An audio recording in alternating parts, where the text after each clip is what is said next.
ബൽദേവ് സച്ചിദാനന്ദൻ, താങ്കളുടെ ഒരു വിലയിരുത്തൽ എങ്ങനെയാണ്? താങ്കളുടെ ഒരു വിലയിരുത്തൽ എങ്ങനെയാണ്? ഇതിനകത്ത് നേരത്തെ എല്ലാവരും പറഞ്ഞതുപോലെ ഇതിനകത്ത് പ്രത്യേകിച്ച് യാതൊരു വിധമായിട്ട് ചർച്ച ചെയ്യപ്പെട്ട വിഷയം പോലുമല്ല.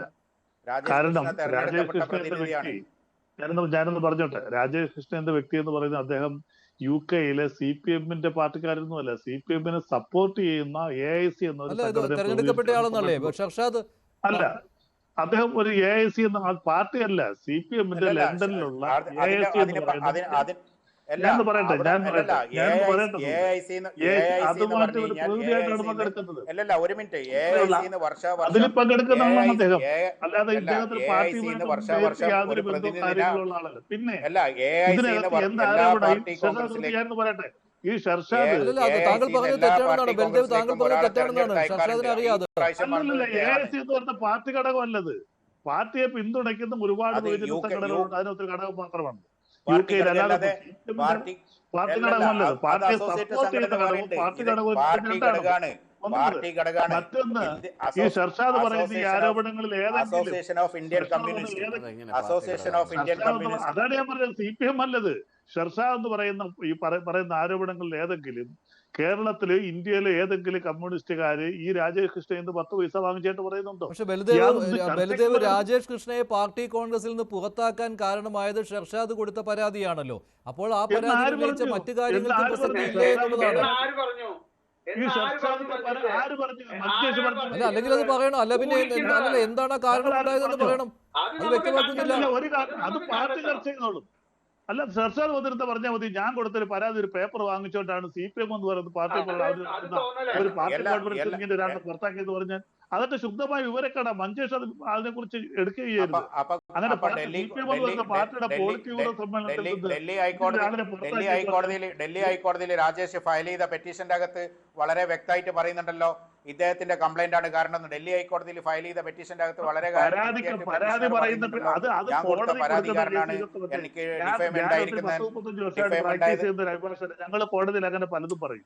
കോടതി പറയുന്നത് പിന്നെ ഒരു കാര്യം കൂടെ ഞാൻ പറയട്ടെ മഞ്ജുഷേ, അതായത് ഈ ഇദ്ദേഹത്തിനെതിരെ കേസ് കൊടുത്തിരിക്കുന്ന രാജേഷ് കൃഷ്ണയ്ക്ക് വേണ്ടി കേസ് കൊടുത്തിരിക്കുന്നത് ജോജോ ജോസ്. ഈ ജോജോ ജോസ് എന്ന് പറഞ്ഞ അഡ്വക്കേറ്റ് എന്ന് പറഞ്ഞാൽ BJP-യുടെ ദേശീയ സമിതിയിൽ യൂത്ത് ബാങ്കിലുള്ള ഒരു അംഗമാണ്.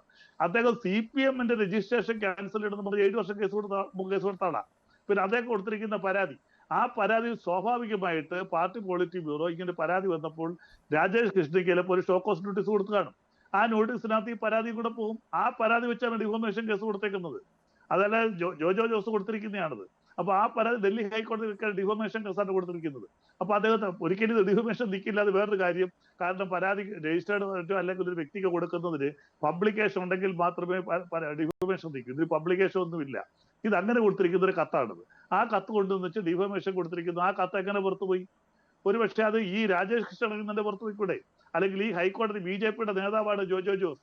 BJP-ക്ക് ഇതിനകത്ത് രാജേഷ് കൃഷ്ണയ്ക്ക് എങ്ങനെ കിട്ടി എന്നുള്ളതാണ്.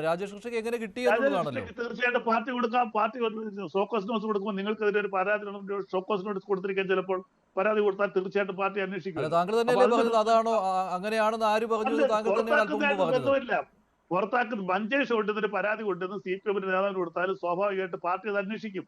അതിനയാളെ പുറത്താക്കുന്നതായിട്ട് ബന്ധമൊന്നുമില്ല. രണ്ടും കൂടെ പറയരുത്. താങ്കൾ പറഞ്ഞു അതിന്റെ പുറത്താണെന്നാണല്ലോ. ഞാൻ പറയട്ടെ, ശ്രീ MK ഹരിദാസ് ഒരു പരാതി ഇപ്പൊ നാളെ കൊണ്ടുവന്ന് CPM-ന്റെ നേതാവിനെതിരെ അന്വേഷിക്കും. ഞാൻ കൊടുത്ത പരാതി എന്താണെന്ന് എനിക്കറിയാം. കമ്മ്യൂണിസ്റ്റ് ആരെയും ബോധ്യപ്പെടുത്തേണ്ട ആവശ്യമില്ല. ഇനിയിപ്പോ എന്തായാലും കോടതിയിലേക്ക് ഈ ശ്രീ MK ഹരിദാസ് ഒക്കെ ഞങ്ങളെ വലിച്ചു കയറുന്ന ആൾ അദ്ദേഹമൊക്കെ പറഞ്ഞു. അദ്ദേഹം വളരെ മാന്യമായിട്ട് കാര്യത്തിൽ സംസാരിച്ചു. ഇതൊന്നും ചർച്ചയ്ക്ക് പോലും എടുക്കേണ്ട വിഷയമല്ല. ഇതിനൊരു യാതൊരു പ്രാധാന്യവും ഇല്ലാത്ത വെറുതെ കൊണ്ടുവന്ന ഒരു പ്രസ്ഥാനത്തെ കരുതേച്ച് കാണിക്കാൻ. അങ്ങനെയൊന്നും കരുതേച്ചാൽ തേക്കുന്ന പ്രസ്ഥാനമൊന്നുമല്ല CPM എന്ന് പറയുന്ന പ്രസ്ഥാനം. അവസാനമായിട്ട് ഇതിനകത്ത് ഇപ്പോൾ ഈ ആ പരാതിയുടെ അടിസ്ഥാനത്തിൽ ചിലപ്പോൾ ഷോക്കോസ് കൊടുത്തിരിക്കും.